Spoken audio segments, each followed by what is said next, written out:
Geek Citadel.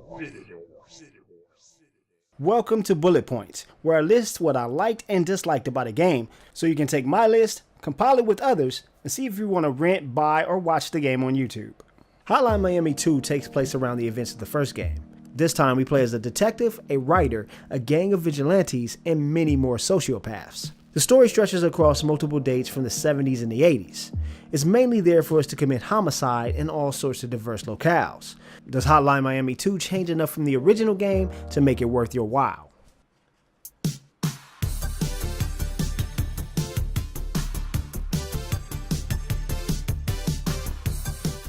Hotline Miami had a fantastic soundtrack, but Hotline Miami 2 Wrong Number has a phenomenal tone. It ranges from furious electronic bass lines to haunting mystical melodies that guide the murderous actions on the screen.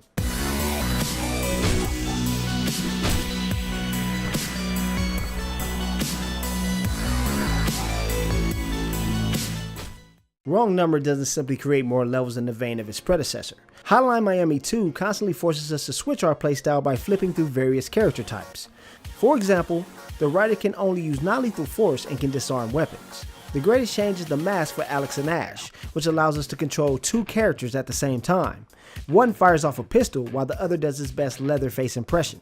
Unlike the original Hotline Miami, this time you have to learn how to use each character's special attributes effectively to complete a level, instead of focusing on just one mask.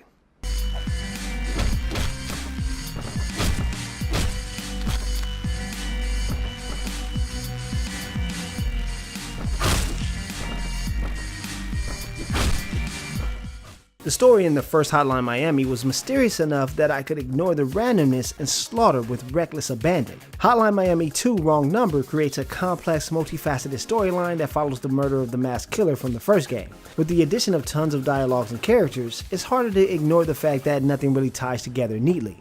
Tons of shock value narrative leads the way in a story of many characters. Unfortunately, this leads the narrative into weird and confusing territory. The undercover cop often gets into situations where he's killing entire warehouses of villains.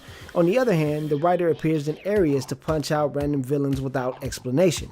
Right after that, you'll shift to a different killer that has nothing to do with the main storyline, and you probably won't care. The story is all over the place, and that's not a good thing since it's taking center stage this time.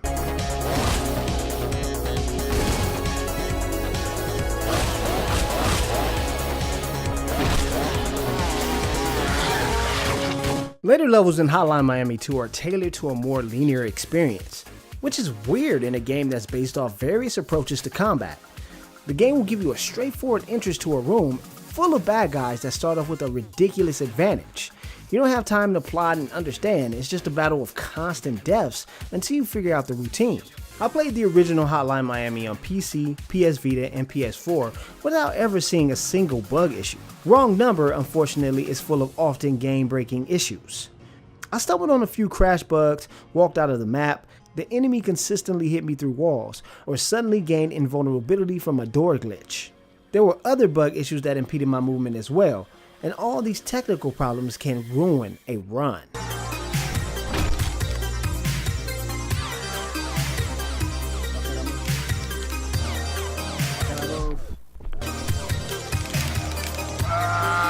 Wrong Number starts off by giving us more of what we loved about the first game with the bigger levels, an awesome soundtrack, and varied dynamics.